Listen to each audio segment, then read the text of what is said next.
Graffiti was my passion. There was something exhilarating about sneaking into places where I wasn't supposed to be, armed with nothing but my spray cans and creativity. Train yards, with their rusty old cars and endless walls, were my favorite canvases. That night started like any other. I slipped into the old train yard, the one near the abandoned factory on the edge of town.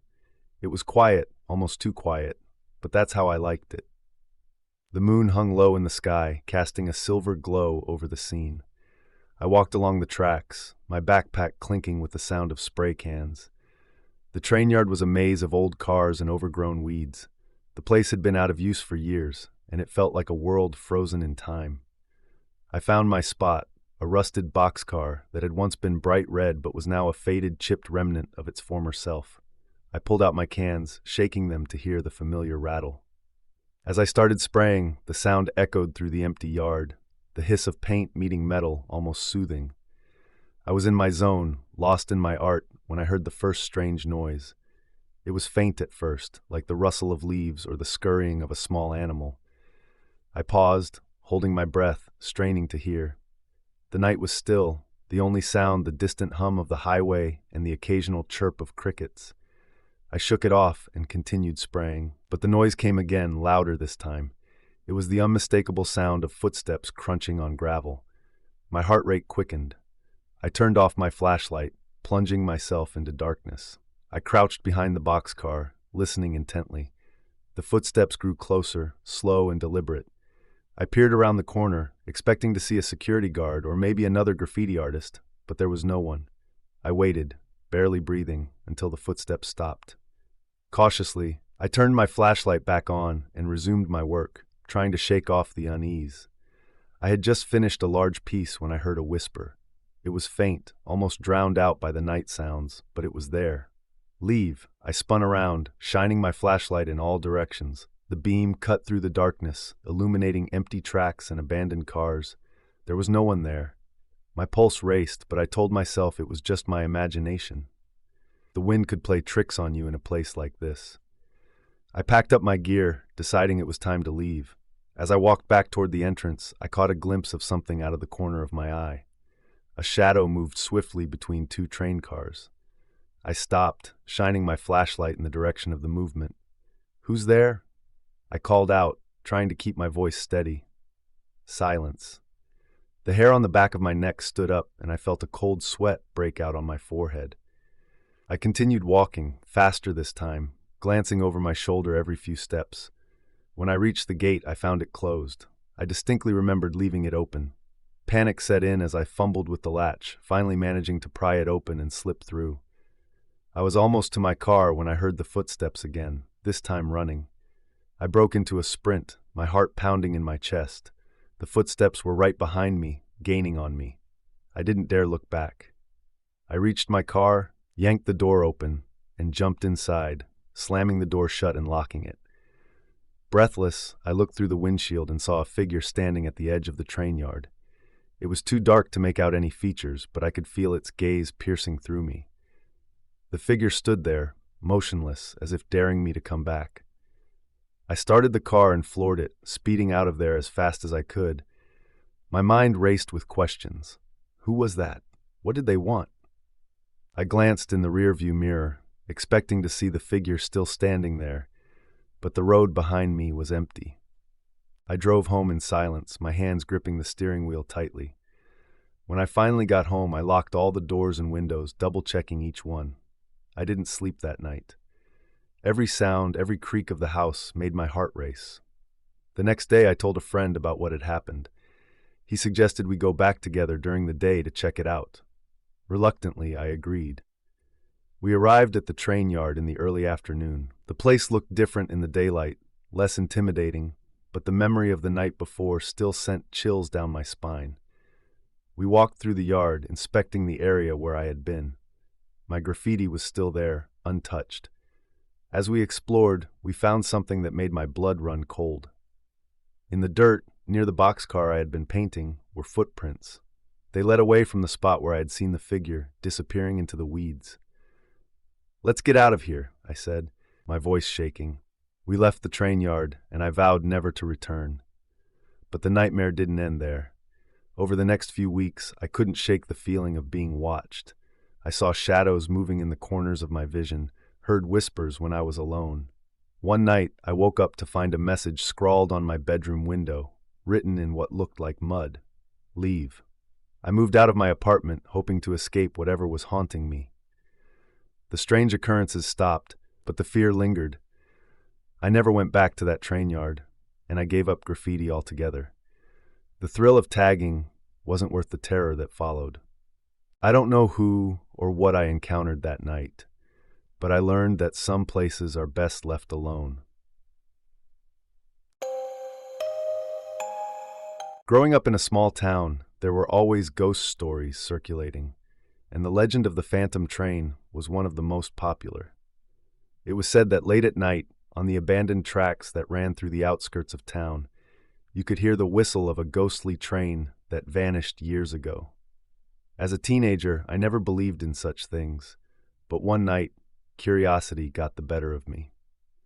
It was an early autumn evening, and a group of friends and I were hanging out around a campfire in the woods. We were roasting marshmallows, telling stories, and trying to spook each other with tales of ghosts and monsters. The night was clear, the full moon casting an eerie glow over the landscape. As the night wore on, someone brought up the story of the phantom train. We all laughed and dismissed it as nonsense, but the idea intrigued me. After all, the old tracks were only a short walk from our campsite. I suggested we go check it out, half joking, but to my surprise, everyone agreed. We grabbed our flashlights and set off through the woods, the beams cutting through the darkness. The air grew colder as we approached the tracks, and the sounds of the forest seemed to fade away, replaced by an unsettling silence. The tracks appeared, rusty and overgrown with weeds, stretching into the darkness. We walked along the tracks, joking and trying to scare each other. The fun atmosphere helped to mask my growing unease. The further we went, the darker and more oppressive the night seemed to become. I couldn't shake the feeling that we were being watched. After about 20 minutes of walking, we reached an old, decrepit bridge that spanned a narrow ravine. The wood creaked under our weight as we crossed, adding to the eerie ambience. On the other side, the tracks continued into a thick fog that had started to roll in. As we ventured further into the fog, the temperature seemed to drop even more. I shivered, pulling my jacket tighter around me. One of my friends, Jacob, suddenly stopped and pointed ahead. "Did you hear that?" he asked, his voice barely above a whisper. We all listened, straining to hear. At first, there was nothing, just the sound of our own breathing. But then, faintly, we heard it, a distant whistle, carried on the wind. My heart skipped a beat, and I felt a chill run down my spine. "Probably just the wind," Luna said, trying to sound brave, but I could see the fear in her eyes. We continued walking, our footsteps hesitant now. The whistle came again, louder this time, and then we saw it, a faint light in the distance, like the headlamp of an old train. It moved slowly through the fog, casting long shadows on the ground. We froze, watching in disbelief as the light grew closer. The outline of a train began to take shape, its wheels clattering softly on the tracks. The train looked old, its paint faded and peeling, and its windows dark and empty. "Is this some kind of joke?" Tim asked, his voice shaking. "I don't think so," I replied, my eyes fixed on the approaching train. We should go, but none of us moved. We were rooted to the spot, mesmerized by the sight. The train drew nearer, its whistle now deafening. I could feel the vibrations in the ground as it passed by, and for a moment I thought I saw faces in the windows, pale, ghostly faces staring out at us. The train passed us, continuing down the tracks into the fog. We stood there, too stunned to speak, until it disappeared from sight. The silence that followed was suffocating. My heart was pounding, and I could feel the fear building inside me. "We need to get out of here," I said finally, breaking the silence. Now we turned to leave, but as we did, we heard something that made my blood run cold. Footsteps, slow and deliberate, coming from the direction the train had gone. I shone my flashlight into the fog, and my heart nearly stopped. A figure emerged from the mist, walking along the tracks.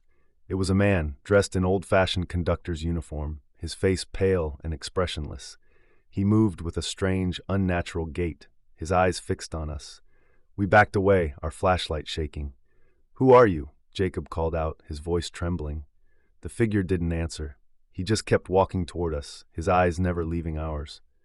I felt a wave of panic and turned to run, the others following close behind. We sprinted back across the bridge, the wood creaking ominously under our weight. We didn't stop running until we reached our campsite, gasping for breath and shaking with fear.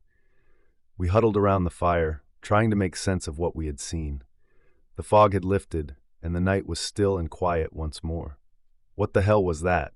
Luna asked, her voice breaking. "I don't know," I replied, my mind racing.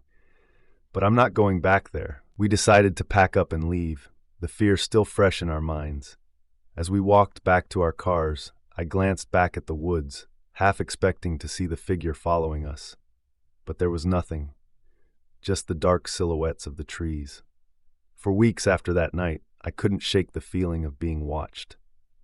I had nightmares about the train and the conductor, waking up in a cold sweat with the sound of the whistle echoing in my ears. I tried to find out more about the phantom train, but the stories were all the same, vague legends and ghostly sightings. I never went back to those tracks. The memory of that night was enough to keep me away. My friends and I drifted apart, the shared terror of that experience too much to bear. We never spoke about it again. There was something intoxicating about the freedom of train hopping. The wind in your hair, the thrill of jumping onto a moving freight train, and the sense of adventure that came with each journey. When I was younger, train hopping was my escape from the monotony of everyday life. After years of leaving that hobby behind, I decided to revisit it, hoping to recapture that feeling of exhilaration. It was a warm summer evening, the sky painted with the colors of sunset as I walked along the old train tracks near my hometown. The air was filled with the sounds of crickets and the distant hoot of an owl. I knew these tracks well. They ran through miles of farmland and forests, providing the perfect route for an adventure. I found a spot where the tracks curved, slowing the trains just enough for me to hop on. I waited, listening for the familiar rumble of an approaching train. After about an hour, I heard it, the distant clatter of wheels on metal. My heart raced with anticipation as the train rounded the bend, its headlights piercing the twilight. As the train slowed, I jogged alongside it, grabbing hold of a ladder and pulling myself up. The train picked up speed again, and I climbed onto an open boxcar, settling in for the ride. The sun dipped below the horizon, and darkness enveloped the landscape.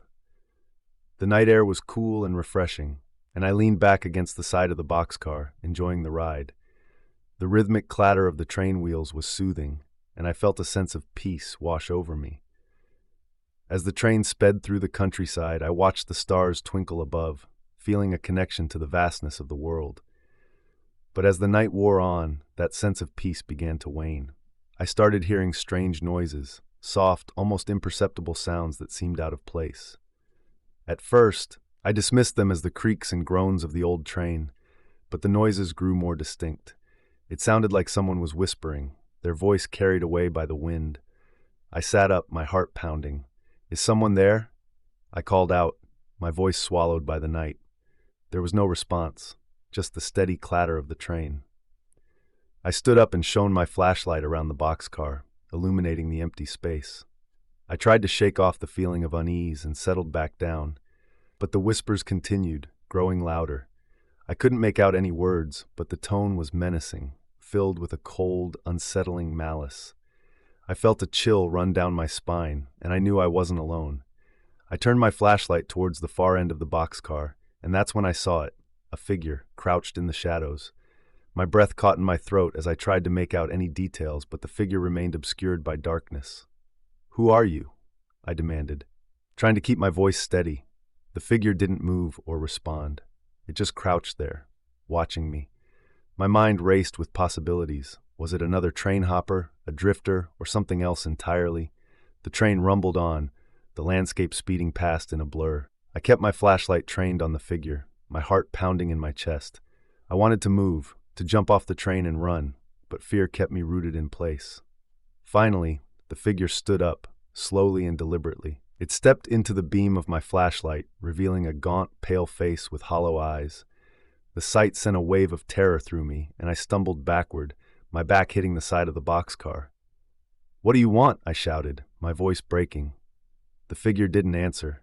It just stared at me, its eyes dark and empty. I felt a surge of panic and scrambled to my feet, inching toward the edge of the boxcar. The figure took a step closer, and I knew I had to get out of there. Without thinking, I jumped off the train, rolling down an embankment and landing hard on the ground. Pain shot through my side, but I didn't care.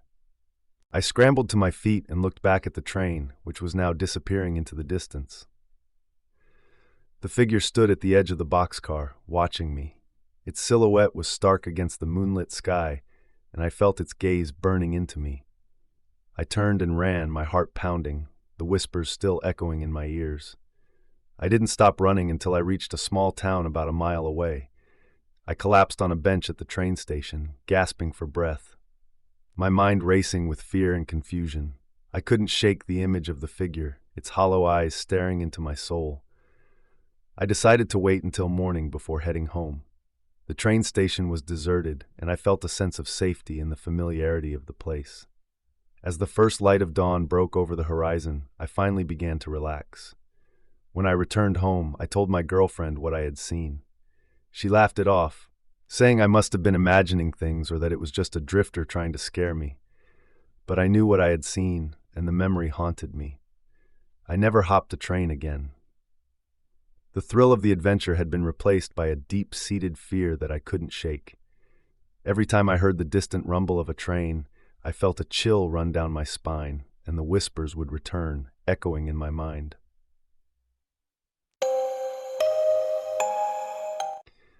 I had been an MTA worker for years, and the stillness of the night shift had always been a welcome break from the daytime rush. But one night, that tranquility was shattered by an experience that still haunts me. It was a typical night. The fluorescent lights cast a harsh glow over the empty platform, and the distant rumble of trains echoed through the tunnels. I was stationed at the control booth, monitoring the cameras and keeping an eye on the station. My coworker Dave was on the other side of the platform, making his rounds. As the clock ticked past midnight, I decided to stretch my legs and take a walk around the station. The air was cool and slightly damp, carrying the faint smell of metal and concrete. I walked along the empty platform, the sound of my footsteps echoing off the tiled walls. As I approached the far end of the platform, I heard a faint sound, a whisper. I stopped, straining to listen, but the sound was gone. I shook my head, thinking it was just my imagination, and continued my walk. But the whisper came again, this time louder and more distinct. "Help me!" I turned around, shining my flashlight down the tunnel. The beam cut through the darkness, illuminating the empty tracks. My heart rate quickened, and I felt a chill run down my spine. I called out, "Is anyone there?" But there was no response. I walked back to the control booth, trying to shake off the feeling of unease. Dave was sitting inside, his eyes glued to the monitors. "Hey, did you hear anything different just now?" I asked, trying to sound casual. He looked up, puzzled. "Different how?" "I thought I heard someone whispering for help." Dave shrugged.